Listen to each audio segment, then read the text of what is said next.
Pasti dia lagi sesengukan, guys. Nangis dia. Kalau Hasto itu ditangkap, saya datang. Ya, saya nggak bohong. Kenapa? Saya ketua umum, bertanggung jawab kepada warga saya. Dia adalah sekjen saya. A few moments later. Pagi hari ini 24 Desember 2024 bahwa Sekjen PDI Perjuangan Hasto Kristianto disebut-sebut ditetapkan KPK sebagai tersangka dalam kasus Harun Masiku yang berawal dari pada kejadian di Pileg tahun 2019 kemarin. Semoga diberikan keadilan atas praktek-praktek kekuasaan yang tidak benar ini. Terima kasih.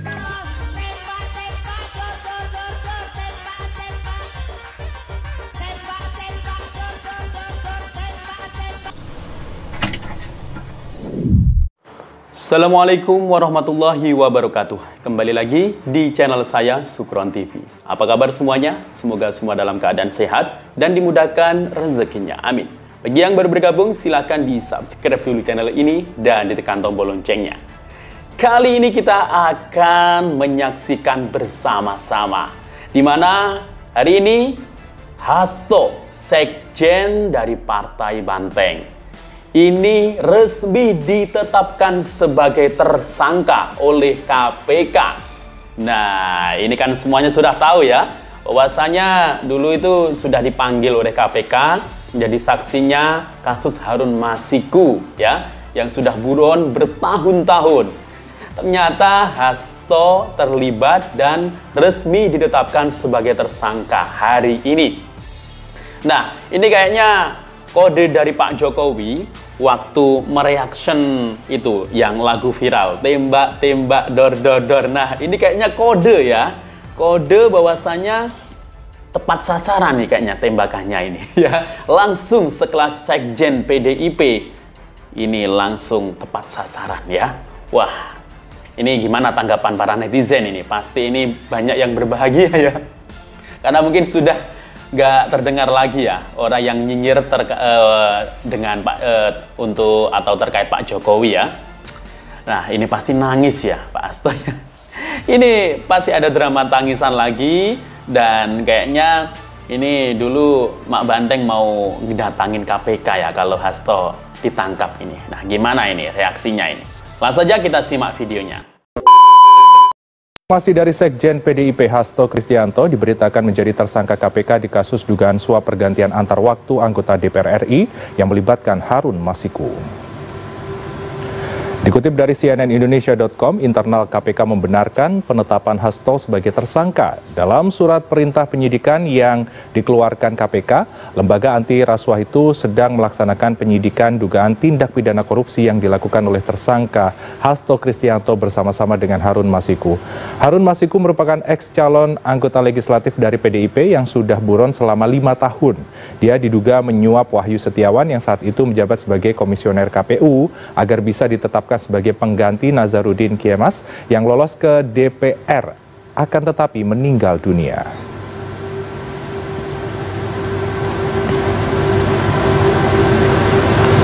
Lantas bagaimanakah dinamika kasus ini bisa terjadi? Langsung saja kita tergabung dengan korespondensi CNN Indonesia Nova Naya Antaka. Halo, selamat siang Naya. Naya, bagaimanakah elaborasi perjalanan kasus suap yang melibatkan Harun Masiku hingga penetapan Hasto Kristianto sebagai tersangka, Naya? Ya, halo, selamat siang, Freddy. Untuk hari ini memang seluruh awak media masih menunggu keterangan resmi dari pihak KPK terkait konferensi pers penetapan Sekjen PDIP Hasto Kristianto. Dan memang jika kita melihat penetapan Sekjen PDIP Hasto Kristianto ini menjadi isu yang sangat menggeparkan. Dari pihak PDIP juga belum memberikan informasi atau masih mengecek kebenarannya. Namun jika kita melihat penetapan Hasto sebagai tersangka ini dilakukan setelah ekspos perkara pada 20 Desember atau setelah pimpinan KPK baru dilantik oleh Presiden Prabowo Subianto. Kemudian dikeluarkannya ada surat SPDP atau surat pemberitahuan dimulainya penyidikan, yaitu pada tanggal 23 Desember yang menyebutkan bahwa Hasto ini ditetapkan sebagai tersangka, di mana Hasto ini diduga berperan bersama dengan Harun Masiku dalam penyuapan komisioner KPU yaitu Wahyu Setiawan, di mana pada saat itu Harun Masiku yang juga calon anggota caleg ini pada tahun periode 2019-2024 ini diduga untuk memuluskan agar bisa menggantikan anggota caleg sebelumnya, yaitu dalam proses pergantian antar waktu atau PAW. Dan jika kita melihat ke belakang, Freddy, ada beberapa proses yang sebelumnya Hasto juga telah lakukan, di mana pada sebelumnya Hasto sendiri telah diperiksa sebagai saksi di kasus Harun Masiku ini pada 10 Juni 2024. Pada saat itu Hasto juga diperiksa dan juga digeledah, di mana KPK juga sempat menyita barang-barang milik Hasto seperti handphone, kemudian juga buku. Bukan Hastonya saja, namun orang terdekat Hasto seperti staf Hasto, Kusnadi juga diperiksa oleh KPK, di mana pada tanggal hari Rabu 19 Juni 2024 Kusnadi yang berlaku sebagai staf Hasto ini juga diperiksa. Kemudian namun sebelumnya memang sempat mangkir, yaitu pada tanggal 13 Juni 2024 dengan alasan trauma.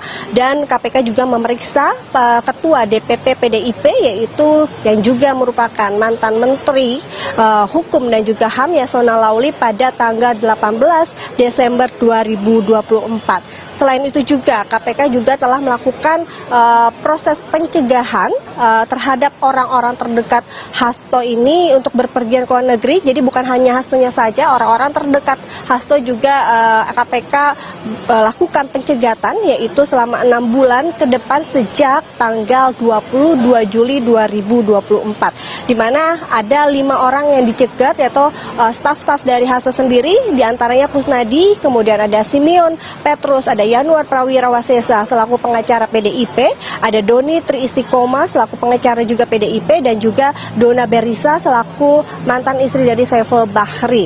Kemudian dari kelima orang tersebut mayoritas juga sudah diperiksa maupun rumahnya digeledah oleh KPK, seperti Kusnadi, kemudian Simeon Petrus juga sudah dilakukan penggeledahan oleh KPK.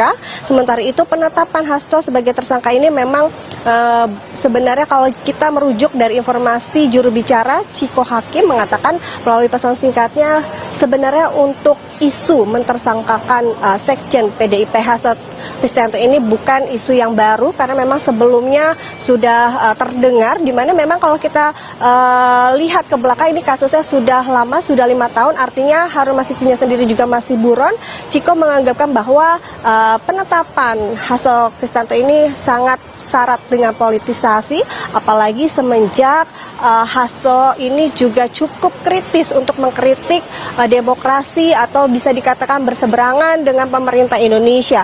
Sementara itu hal yang sama Roni Talapesi juga mengatakan bahwa pihak PDIP ini masih terus mencari informasi terkait penetapan Hasto sebagai tersangka. Jadi saya bilang sama Hasto, udah nggak usah takut. Nanti kalau kamu diambil, aku pergi ke Kapolri. Aku bilang gitu. Coba ingin apa ngomong si Kapolri itu. Loh iyalah, enak aja. Kalau Hasto itu ditangkap, saya datang. Ya, saya nggak bohong. Kenapa? Saya ketua umum, bertanggung jawab kepada warga saya. Dia adalah sekjen saya. A few moments later. Pagi hari ini 24 Desember 2024 bahwa Sekjen PDI Perjuangan Hasto Kristianto disebut-sebut ditetapkan KPK sebagai tersangka dalam kasus Harun Masiku yang berawal dari pada kejadian di Pileg tahun 2019 kemarin. Semoga diberikan keadilan atas praktek-praktek kekuasaan yang tidak benar ini. Terima kasih. Kami semua menangis, para kiai menangis, Ibu Megawati menangis. Kami tidak menyangka ada orang yang menggunakan cara-cara seperti ini. Tidak boleh sedih, tidak boleh mengeluh. Kamu mengeluh itu kan mau mencari simpati. Nggak usah mengeluh. Orang tidak akan bersimpati kepadamu, itu pura-pura. Kalau kamu mengeluh, dia simpati, oh ya, dobol.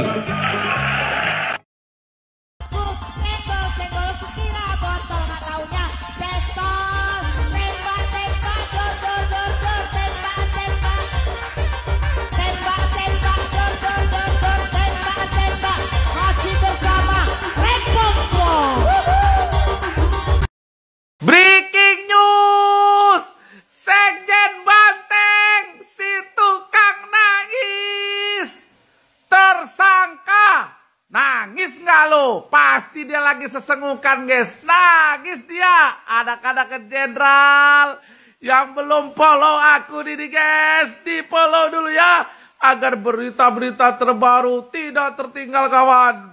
Mantap, guys.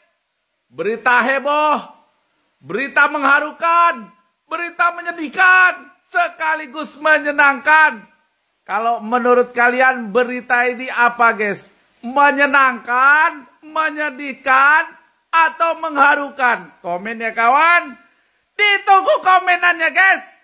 Ditunggu para netizen. Sekjen PDIP Hasto Kristianto resmi ditetapkan menjadi tersangka oleh Komisi Pemberantasan Korupsi. Mana nih Mak Banteng? Kalau udah ditetapin katanya dia mau datang. Mau datang ngapain? Nemenin ya? Hah? Jadi guys, Pak Prabowo menunjukkan bahwa jangan main-main terhadap korupsi di Indonesia ya. Sekelas sekjen Partai Banteng saja, guys, jadi tersangka. Kawal terus, kawan. Kawal terus jenderal kita, guys, untuk menyikat koruptor-koruptor, tikus-tikus perampok uang rakyat, menyala-nyala jenderal. Siang hari ini gua cukup dikagetkan dengan berita yang membuat gua tidak bisa berkata-kata lagi. Karena kita tahu bahwa Pak Hasto ternyata terseret kasus suapnya Harun Masiku. Nah, ini yang buat gua kaget karena kemarin-kemarin Pak Hasto ini kan sering dimintai keterangan oleh KPK gitu ya, sering datang ke KPK. Dan sekarang ditetapkan sebagai tersangka, katanya terseret kasus. Ini menurut KPK ya, jadi jangan menurut gua gitu. Menurut KPK bahwa Pak Hasto terseret, jadi dia ditetapkan sebagai tersangka. Wow, 2 hari ataupun 3 hari yang lalu gua pernah nonton talk show tentang pembahasan politik gitu mengenai kasus Harun Masiku ini gitu ya. Ada Rocky Gerung, ada Adiana Pitupulu, dan juga yang lain-lainnya gitu, membahas tentang Harun Masiku. Sama halnya Adian itu mengatakan bahwasanya jangan panggil orang yang sama lagi dimintai keterangan gitu. Apakah ini semua yang jelas nih ya, kalau semisalkan penetapan Pak Hasto sebagai tersangka ini adalah memang bukti bahwa ternyata benar Pak Hasto terseret kasus yang namanya suap ataupun apa itu, gue juga belum spesifik dan secara detail mengetahui kasus Harun Masiku ini. Yang jelas ini perkara kasus suap gitu ya. Kalau misalkan ditetapkan tersangka, pasti Bu Mega bakal datang. Katanya sih ya, kalau kita melihat statementnya Bu Mega ketika rapat atau apa gitu ya di PDIP, internal PDIP gitu. Kita tunggu saja guys, bakalan seru nih kayaknya. Coba komen di kolom komentar menurut kalian. Semoga diberikan keadilan atas praktek-praktek kekuasaan yang tidak benar. Kami semua menangis. Para kiai menangis. Ibu Megawati menangis. Kami tidak menyangka. Angka 2024 nampaknya akan menjadi angka yang tidak begitu bersahabat dengan Hasto Kristianto. Karena di tanggal 2024 Hasto ditetapkan sebagai tersangka oleh KPK. Dan di tahun 2024 Hasto juga ditetapkan sebagai tersangka oleh KPK dalam kasus suap Harun Masiku. Tapi saya tidak begitu heran kalau Hasto ditetapkan sebagai tersangka, karena saya sudah punya firasat tidak baik mengenai orang seperti Hasto ini. Yang menjadi perhatian saya itu adalah bagaimana tanggung jawab Ibu Megawati terhadap Hasto. Ada yang ingin saya tekankan di sini bahwa tanggung jawab itu selalu paralel dengan kebaikan.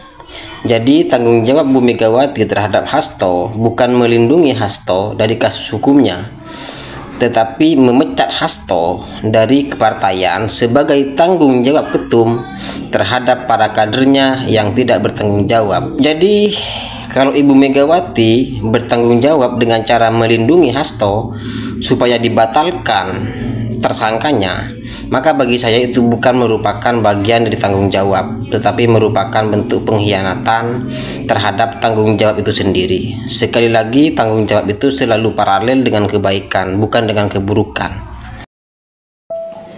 Kado Natal buat Pak Hasto.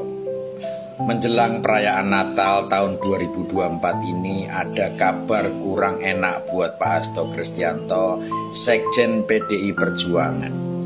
Hasto Kristianto ditetapkan sebagai tersangka terkait kasus suap kepada KPU yang juga melibatkan Harun Masiku.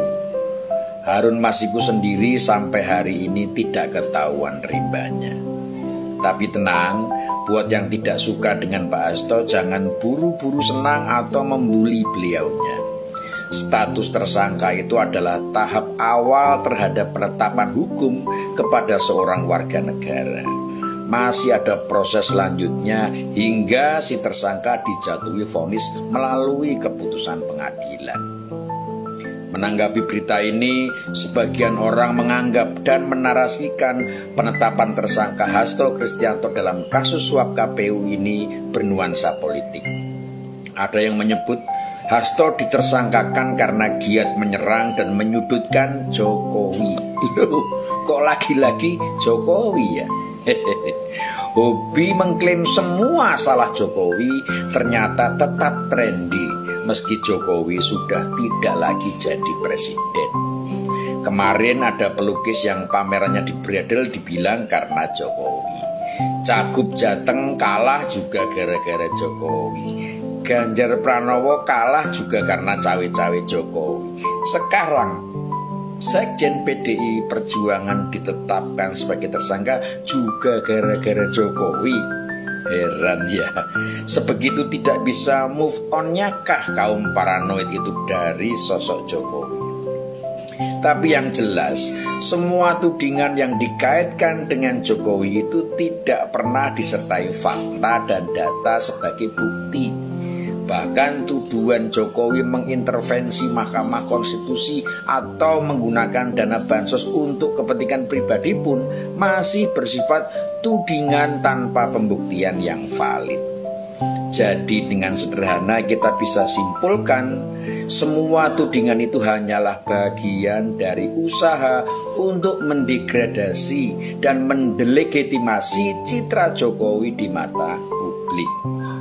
Atau secara teknis ini adalah upaya untuk mengurangi kadar Jokowi efek di setiap pergerakan sosial politik. Mengingat Jokowi efek itu masih sangatlah kuat. Lihat saja pada kunjungan Jokowi ke Medan, Purwokerto dan Temanggung kemarin. Kecintaan masyarakat kepada Presiden ke-7 itu masih sangatlah tinggi.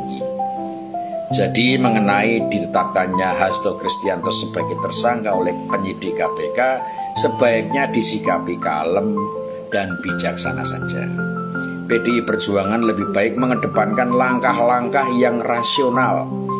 Dunia belum kiamat kok. Jadi Bu Mega juga tidak usah mendatangi KPK bila Pak Hasto dipanggil, seperti yang beliau sampaikan secara lantang pada salah satu pidatonya. Pak Hasto sudah besar Bu, biarkan beliau menyelesaikan masalahnya sendiri. Walaupun memang suka nangis, tapi sepertinya Bu Mega nggak usah khawatir. Everything is gonna be alright. Bu Mega juga tidak perlu selalu mengklaim bahwa beliaulah yang membentuk KPK. Karena saksinya seperti Pak Laksamana Soekardi yang dulu sangat loyal kepada Bu Mega juga sudah menjelaskan dengan gamblang kepada masyarakat bahwa sebelum KPK berdiri, ada badan yang dibentuk oleh Presiden B.J. Habibie bernama KPKPN atau Komisi Pemeriksa Kekayaan Penyelenggara Negara yang diketuai oleh Pak Yusuf Shakir, di mana Pak Laksamana Soekardi juga ada di dalamnya. KPKPN ini adalah cikal bakal KPK sekarang. Dan celakanya, pada zaman itu ketika semua pejabat negara diperiksa kekayaannya, entah kenapa Bu Mega seperti enggan diperiksa. Ini kesaksian dari Pak Laksamana Soekardi loh. Jadi tidak perlu panik dan histeris menghadapi ini.